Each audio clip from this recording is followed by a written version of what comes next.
Today on the Talent Cast, we talk about the recruiting funnel. Now, hold on. Don't go. Stay right there. Hold on. It'll be fine. I promise this will not be yet another boring-ass lecture about the stooping recruiting funnel you only kind of sort of care about on an occasional basis. This is a whole different thing. This, let's call it a brand new funnel, has the potential to radically change the way you do everything. Yeah, like I said, this is going to be interesting. We'll be right back. Welcome to the Talent Cast. I'm your host, James Ellis. This podcast has one simple goal: to change the conversation around recruiting, employer brand, and hiring. Simple as that. The only way we can do that is by making this a 100% no-pitch zone, meaning no one's making any money, no one's giving any money, nobody's sponsoring anything. So please come join us, come learn, come engage in this conversation, come grow our industry with me. If you want to talk to me, I'm on Twitter at The War for Talent, or you can look at our website, thetalentcast.com. Otherwise, let's get to it. Hey, how you doing? James Ellis here.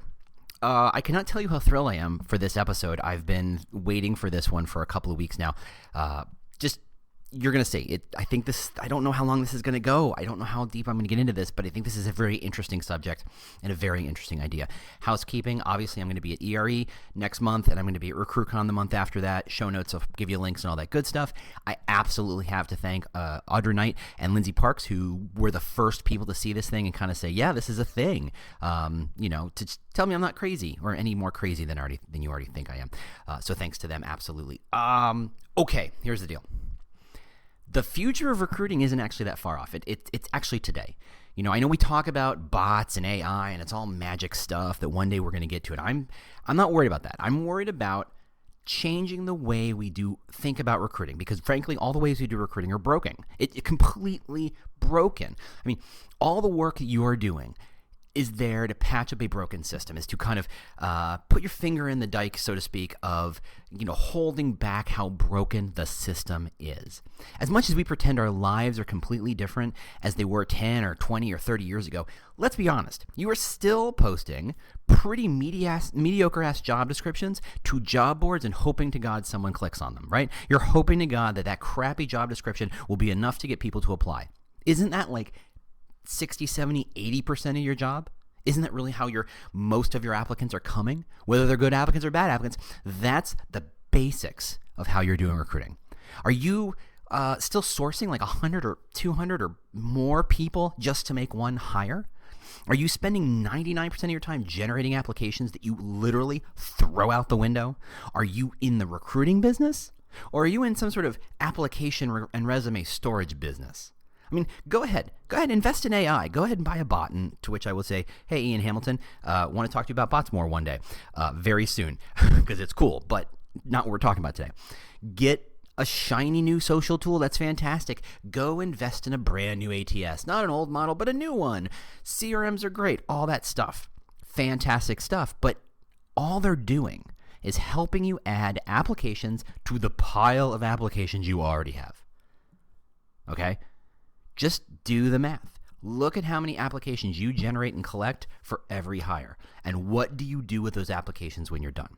And it's because, well, maybe not directly because, but certainly a function of spending the last 5 or 10 years adopting marketing's funnel, the recruiting funnel. And frankly, I love the funnel. You know I do. Anybody who used to work for me, they know I love a funnel. It's been a huge boon. It's been a huge blessing. It's really helped us focus our thoughts on that whole idea of unaware, aware, interested, decision, action, right?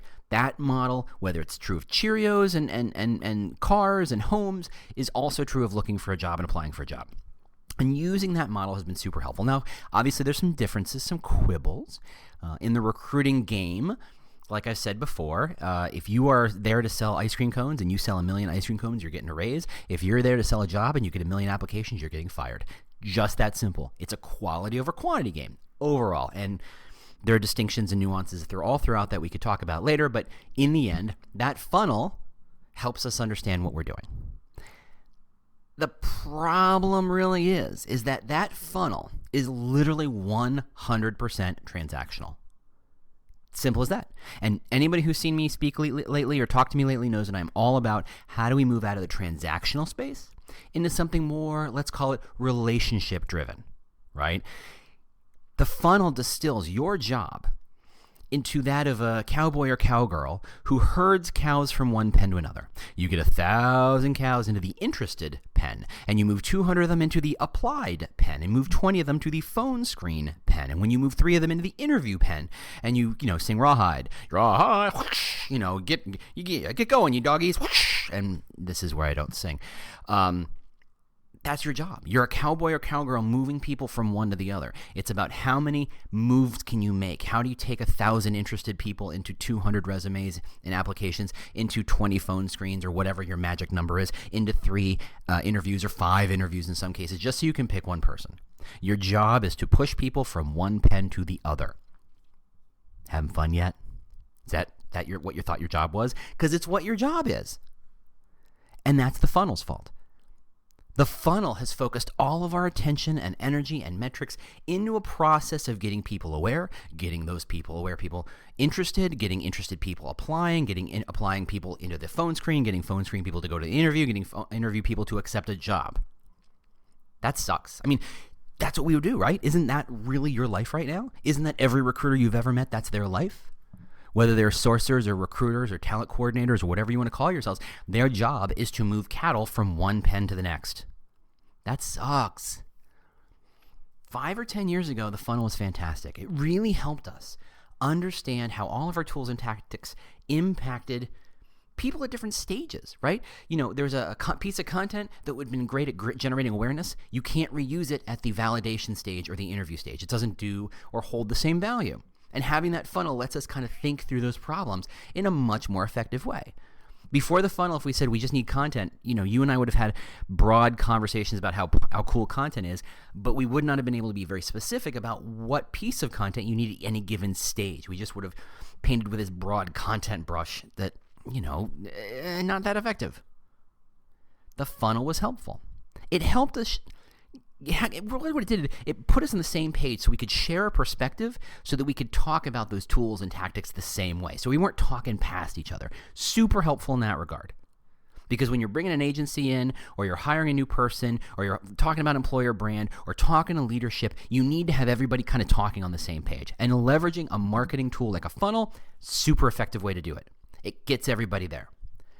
The problem, of course, is as the world has changed, the funnel has not.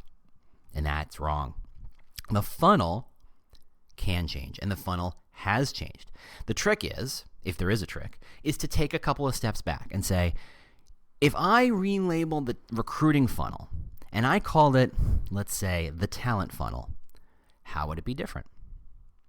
How would a recruiting funnel differ from a talent funnel? Well, here's what I have. And at this point, I'm going to take a moment and say, I'm publishing this podcast in conjunction with our friends over at ERE. Hey, Todd, thanks so much. So if this podcast drops like at 1 o'clock in the morning, Chicago time, the ERE article that has the visuals that will help you kind of see what I'm talking about will drop in about 8 hours. And if you're listening to this podcast like a week or two after I publish it, don't worry, I will link to it and all that good stuff. So there's that thing. You can read all about this on the ERE article, and I hope you do, because I think there is a visual component of this that really helps. But you can still walk through the idea. And it starts with this. The funnel, every funnel, the talent funnel, starts far, far, far before you talk recruiting. It starts with a business need. If your business doesn't need somebody, if your business doesn't need talent, if your business doesn't need to put a butt in a seat, what are we talking about? And you might say, well, that's assumed. Of course we have to have a business need to talk about talent and talk about recruiting, except by assuming it, we ignore it, we skip it. And I don't think we should skip it, because I think that's the first step to putting recruiters and hiring managers on the same page. How many of you, show of hands, and I can see through your podcast tool of choice here, yes, I am magical, how many recruiters, by show of hands, feel like their hiring managers treat them as equals? Not too many. Okay. How many of you here feel like order takers in general and are frustrated by that? Look, more hands. Interesting. The problem is that when, as recruiters, we come in and we say, we're here to help you, we're here to serve you, would you like fries with that? You come in, you let the business manager tell you, a hiring manager tell you what they want. They want this school and this previous job title and this previous company, and you don't want to pay more than X amount of dollars, and you need somebody yesterday, and blah, blah, blah, blah, blah. Same stuff, right? Usual stuff. And your job as recruiters to take the order and come back with a bunch of candidates. That puts you on unequal footing. But if you start with the business, not the hiring manager, but the business needs a person, needs a role, needs a set of skills. And it is both of your jobs as recruiters and hiring managers to find and hire and retain that skill. Suddenly you're on the same page. Suddenly you're on the same footing. Suddenly you can have much better conversations about what will it take to bring someone in who fills that need. Not the preconceived idea of what the hiring manager thinks they need, but what you as a hiring expert, and by the way, that's what you are, what you as a hiring expert can tell them in ahead of time. Now, some of you have this relationship, and man, you are living the good life, relatively speaking. There are many, many recruiters who are looking at you jealously, but it starts by defining and reminding everybody there's a business need for talent. Okay, so business needs talent. They just go out and hire, right? No. If you're in a company of more than, say, 3 or 4 people, there are processes. And if you're in a company of more than a couple hundred people, there are a lot of processes. And those processes can include things like salary leveling. And should this person be an entry-level person? Does this person need a manager title? Does this person need a senior manager title or an executive manager or a director or a president or a vice president? What is the level at which this job should exist? If they exist at that job, what should the salary range be? Let's go talk to people who do similar jobs. Or let's look at our compensation team and ask, what is a standard or what is a median salary for this kind of job? What is the process by which you write a job description? Do you pluck them out of thin air? Did you buy that book and you just pulled it, or did you? He looks around. Did you go to like Career Builder or Monster or Indeed and search for that job title and steal someone else's? I bet some of you did. I bet you did. Who owns the job description? Who writes the job description? Who confirms that the job description conforms with what the hiring manager thinks they're hiring for and what the recruiter then is tasked with looking for? There are lots and lots and lots of processes. Again, this is a great way for recruiters who might feel like order takers to suddenly realize their potential and their value to the business, right? Here's a quick trick. Stop calling them intake meetings. Start calling them strategy meetings. Somebody pointed that at a social recruiting strategies conference 2-3 weeks ago, and it just stuck in my mind. I went, well, duh, reframe it. It's not an intake meeting. Intake meeting sounds like an order taker's job. Strategy meeting sounds like the meetings of minds, which is good. So you have to understand that there are a lot of HR processes that happen before any of the recruiting process happens. Now, at that stage, the recruiting funnel happens. Awareness, interest, decision, action. Pretty much the same thing, right? Standard stuff. That still is absolutely true. But instead of looking through the world through a straw, we're taking a much wider perspective and seeing the bigger picture. We're seeing the whole board. And for those of you who know, The West Wing, that's a great episode of The West Wing when President Bartlett tells Rob Lowe's character to see the whole board. That's the nature of strategy, seeing the whole board. And that's what this is. So once you've gotten people interested and they apply for the job, the recruiter's job is not done, obviously. Even though so many funnels stop at that stage, some funnels add the levels for interviewing and hiring, which is great because that's frankly something that happens in the talent process. You can't be hired and become talent unless you've been interviewed and hired. So we can't ignore those steps. And we'll talk about those more in a minute. Is there more? Oh, yes, there is. Oh, there's so much more. Because what happens once they're hired? Well, they show up, and then what? You don't just walk away. The talent just doesn't just sit there. The talent just doesn't do the thing it's told to do. I mean, if you're any good, if you've hired anybody of any value, you onboard them. You get them up to speed on what your company does. You get them up to speed on what the job is. You show them a bit more of the bigger picture. If they're being hired to do SEO and analysis, What else is happening around them? How does their job line up to the business need? How does their job impact the larger bottom line of the company? Giving them the perspective to say, oh, if I go learn how to do a little bit more regression analysis, turns out I can be not just a better SEO person, but I can add more value to the company, therefore positioning myself to make more money. You've got a team who are there to train and develop people, and if you do, thank goodness, isn't that a nice thing? You should go use them. And if you don't have a team, do you have any policies that say, yes, we will pay for some books, or we have a library of classes you can take to help train and develop your people? Because the ultimate goal of hiring someone isn't to hire them, really. It's to promote them. You know you're doing a good job as a recruiter if the people you hire get promoted. That is your KPI. Now, we'll never get to that point. We'll be able to measure that because it's a super, super, super, super long prospect of understanding that, but that is your goal. In the same way, the job of a leader is to create more leaders who create more leaders. There's no way to measure that over time because you're talking generations, right? But the job of a recruiter is to hire people worth promoting. If you have hired people who are great at doing that job and nothing more, you are an okay recruiter. You are not a great recruiter. Regardless of how fast you do it, you're there to find people who can be developed to be better and more valuable to the company. Simple as that. The real metric, if you've got a training and development team, is how often are you promoting people? Why does that matter?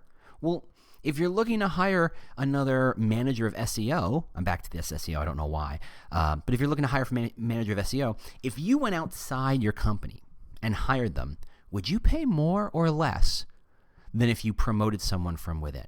And if you paid less, and that's good, or paid more for the external hire, did you also factor in that it's going to take them 1 to 6 months to get onboarded, to get up to speed?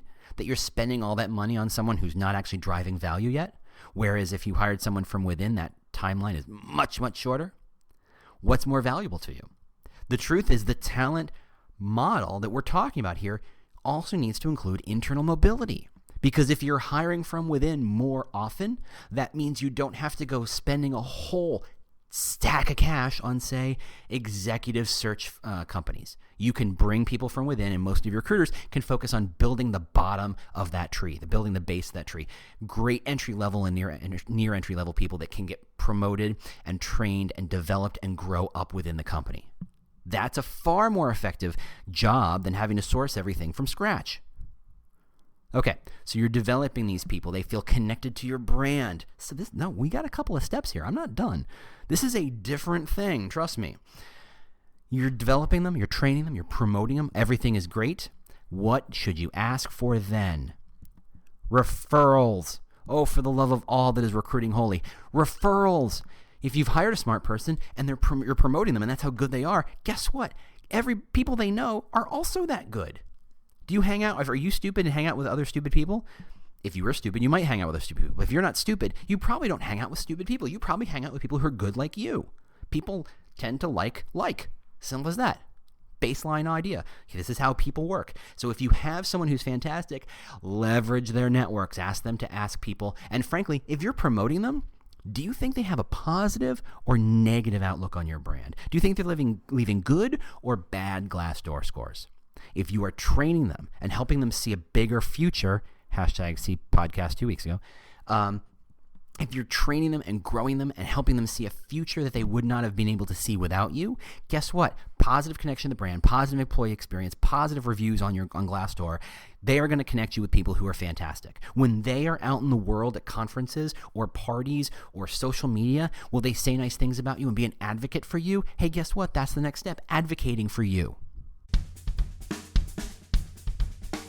Quick interruption. The goal here is to change the conversation around recruiting, hiring, and employer brand. The only way we can achieve that goal is with your help, and that is not with money, not with sponsorship. No. It's to just simply share us and review us. Simple as that. Just review us wherever you get podcasts, share us on social media, say nice things about us or complain about us. That really is completely fair. That's all we really ask. That's all. Thanks so much for joining us, and let's get back to the show.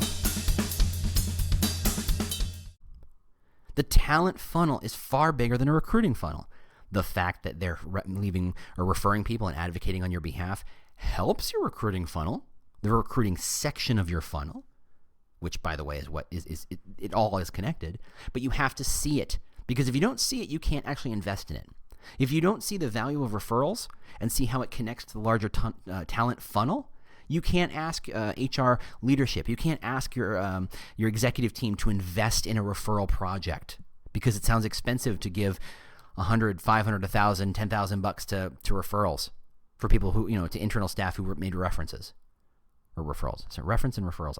In my head, I say them like they're the same, and they're not. Anyway, if you're going to invest and give cash bonuses to employees who are making referrals for you that you hire, somebody's got to approve that. And how do you make that case unless they see the entire talent funnel, this comprehensive talent funnel?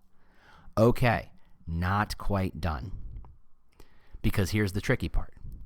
One day, looks left, looks right. One day they're going to leave. As good as you are, as wonderful as your company is, as amazing as the opportunities are, people leave. People leave Facebook, people leave Google, people leave SpaceX, people leave Amazon, people leave Netflix, people leave whatever. Everybody leaves eventually. People who stay 20 years are an unusual aberration, and you do not count on them, nor should you. One day they will leave, no matter how good they have it. One day they will say, I need something different, and they will leave. Can we just, as human beings in the recruiting space, embrace that idea? Can we just be all right with it? 20 years ago, back before we've all realized that, hey, tenure is fairly short, before people started showing that grid that shows the average tenure at Facebook is less than 2 years, which I have quibbles with, and they're the data. If you look at it, is a little more complicated than that, but anyway.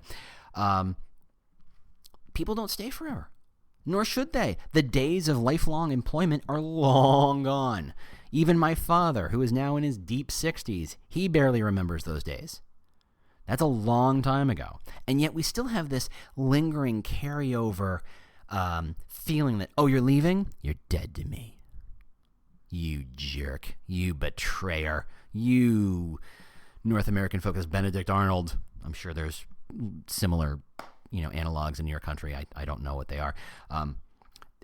We treat them as if they're betraying us, and that's not true. They're moving to separate pastures. They're trying something new. What they want is not being offered here for whatever reason. And it's okay, because that's okay. That's human. That's going to happen. You've seen the numbers. You don't expect people to be here forever. So stop ignoring them. You have to invest time and energy into being okay with your alumni. Here's a question. Here's a good litmus test. You make a quick little video, and Susan, sends something super nice about you in a video. It's a 15-second piece of a 3-minute video. And the video does pretty good traffic. People see it. People watch the whole thing. It's pretty nice. It's helping you out. It helps tell your story. And then tomorrow, Susan says, I'm giving my 2 weeks notice. I'm going to another company. I need to find a place that's smaller. I need to find a place that, whatever. I don't know. Susan's got reasons. Because Susan's smart. You hired her, you videoed her, you love her. Susan's great. So she has valid reasons. You have to trust that her reasons are valid. How many of you have that thought of, I have to go back to that video and trim out that spot because somebody in HR will complain that people on our website, our video, our social media don't actually work there. And the argument is almost always the same, and it makes me sad, and it makes me crazy all at once. And they go, well, what if someone sees that name and they go to LinkedIn and they look up that name and they realize they're not even here anymore? One, that never happens. Trust me, if you had candidates who did that much research in your brand before they showed up, hire them on the spot. But that never happens. What really happens is they say, oh, okay, great, fantastic. But the truth is, did Susan mean it when she said it? Yes. Is Susan a smart person? We're presuming so, right? Yes. Does Susan have a network of other smart people? Yes. And if Susan realizes that you're treating her like she's dead to you, is she going to complain to all of her network of friends, and are you burning bridges left and right because of that? Yes, you are. Don't be that person. The truth is, if they said it positively, move along. Use it. It's valuable. At no point do we show commercials where they say, I love my Ford or my Toyota or my Dodge or whatever, and if I can figure out, oh, that person's name is Bob, and I look them up, I go, they don't drive that car anymore. They drive a Cadillac now. That's no. It was true when they said it, so it's true. It has value. End of conversation. Now, did they embezzle? Did they sexually harass someone? Did they take a number 2 on the desk as they walked out the door? Okay, well then, yeah, sure. Take that stuff out. Okay, that person's now an embarrassment to you. Susan is no longer a smart, wonderful person. She's a jerk, and you don't want to be associated with her. You want to say that someone had a Harvey Weinstein moment? You want to, purge all the Harvey Weinstein type mentions from it? I buy that completely. That's valuable. That's valid. That's a completely valid response. That is a outlier case. That is a once in a, let's call it 100,000, I hope, case, and not standard procedure. But HR will tell you it's a standard procedure and it shouldn't be. Why? Well, beyond the fact that you're not burning bridges, I'm going to tell you right now, I'm going to stand on this. I'm making a claim here based on completely anecdotal evidence. I think boomerangs are a thing. They're not an unusual thing anymore. They're going to be a much, much, much more common thing as we move forward. People leave Google, they come back to Google. People leave Facebook, they go back to Facebook. They go out, they get something else from where they want, and they come back. Either because they say, you know what, the grass was greener, but I realized what I really wanted was at Facebook or Google or wherever my first company was, and I come back. And that's fantastic. And you always want to leave the door open for them. But if you are not treating your alumni nicely, you have closed the doors on your boomerangs. And by the way, your boomerangs are insanely valuable to you. Why? Because they already know you. They already get the company. They're pre-sold on the brand. They understand what the company and the team's all about. If they were on a different team, they can show up to your team and they can bring a whole slew of value about awareness of how the rest of the company works that you didn't have before. Do not slam the door on these people. You should want these people. That's the talent funnel. That's the whole thing. It's a lot more than just awareness, interest, decision, action, isn't it? It's a lot more. But all these steps have clear implications on how you're hiring and how you're managing your talent. That's a bigger system than just getting people putting butts in seats. This forces you far beyond the transactional world of put a butt in a seat. Get X number of applications, get X number of hires, get X number of interviews and screeners to make those hires happen. This is a much less myopic view of talent and how talent happens. This perspective pretty much begs you to focus on building relationships rather than connect applications, right? Or connect, than just, collect applications. It begs you to say, look, just because they left doesn't mean they're dead to you. It begs you to say, you hired them, now promote them, and now you can hire a little more cheaply, a little lower, and grow them and create value. It forces you to think beyond the hire. Your job as a recruiter is not done. If truly hiring is everybody's business, and frankly, you should all learn that and tattoo it on your arm and show people so you can say hiring is everybody's job or hiring is everybody's business. This is a systemic, system-based model. You can't just ignore it. You can't just say, oh yeah, my job is to just bring in applicants. My job is just to hire people, and then I'm done. The rest of the funnel, understanding the rest of the funnel, understanding how all the pieces interact and connect, changes how you do your job, changes the tools you select. It changes the way you've invested your money. Look, if you're trying to be a company that only promotes from within, you've got to invest more in talent development, and you can invest less in sourcing and executive fees and executive headhunting fees. But you can't really have that conversation until you see the whole funnel, and that's what I'm trying to present. You can't realize the boomerang strategy until you understand your alumni. You can't understand how to create referrals and advocates unless you understand your onboarding strategy, unless it's connected to a business need. These are complicated issues. I think I've already said this. All the easy problems are solved. We are now in a world of nothing but complicated problems, so we need a better model with which to solve that problem. And here it is, the talent funnel. This is a better way to have those conversations. And for my money, this is the next 5, maybe even 10, 20 years of talent conversations right here. Hiring, recruiting, sourcing, closing, talent development, employer brand, all of it connected into one simple, well, maybe not simple, but one model where you can see how an employer brand way up at the top has deep implications on a referral project, on boomerangs, on onboarding. That you can't just silo this stuff up and just say, okay, you take onboarding and you take alumni and you take employer brands. And by the way, you probably shouldn't talk to each other much. And frankly, even if they do talk to each other, you need that shared model with which to see how what employer brand does over here impacts referrals, impacts alumni, impacts onboarding, and what have you. All those connections. You can find and identify brand new solutions you would not have been able to identify before. Maybe your model is to better onboard. Maybe that turns out that's where the bottleneck of creating good referrals and good advocates, which creates better employer brand, which creates a better funnel of higher qualified candidates towards the top who are already interested in the brand because they've been talked to by someone who already works there. Maybe onboarding is the solution to your problem. But you wouldn't know that if you just limited yourself to that initial recruiting funnel. You've got to see the bigger picture. You've got to see the whole board. Your old funnel has been lying to you. This is how you see things differently. So, this is kind of new. This is a thing. I don't think I've seen it anywhere. I've asked other people to look at it. Like I said, thanks Audra, thanks Lindsay. Nobody's really put it all together like this before, so I'm treating this like beta. I'm treating this like I'm putting it out there so that you can kick the tires and you can look at it and tell me I'm wrong or tell me what I missed or tell me what I forgot. I want your input on this. This isn't Moses coming down with stone tablets saying this is the new model. This is us being collaborative and talking about better ways to get our job done. So I'm putting this out there openly so that you can respond to it, critique it, add to it, grow it, embrace it, embody it, launch it your own side on your own company. That's great, whatever. But this is what I'm trying to do with this, which is why I'm trying to do this in conjunction with ERE. And by the way, again, thanks ERE for publishing the visual to this. If you have quibbles, questions, additions, whatever, I'm on Twitter, The War for Talent, at The War for Talent. I'm on all the time, frankly. Yeah.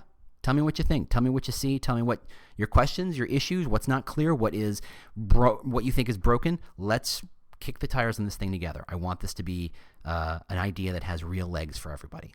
So thanks so much for listening. Not the shortest podcast in the world, but like I said, this is a big idea. And hopefully, I think, fingers crossed, I think everybody, if they see their hiring problems through this lens, will suddenly be open to better, more interesting, more valuable, more creative solutions. That's really what I think this is. This is what this is all about. Simple as that. So talk to me, tell me what you think, and I will talk to you later. Thanks so much for listening. Thanks so much for reviewing us. Thanks so much for leaving some stars. Thanks so much for sharing us with your professional friends. We do appreciate it. Go look at ERE, and hey, like I said, come find me on Twitter. Let's make this thing perfect. Thanks, everybody. Talk to you later. Bye. Do you love news about LinkedIn, Indeed, Google, and just about every other recruitment tech company out there? Hell yeah. I'm Chad. I'm Cheese. We're the Chad and Cheese Podcast. All the latest recruiting news and insights are on our show. Dripping in snark and attitude. Subscribe today wherever you listen to your podcasts. We out.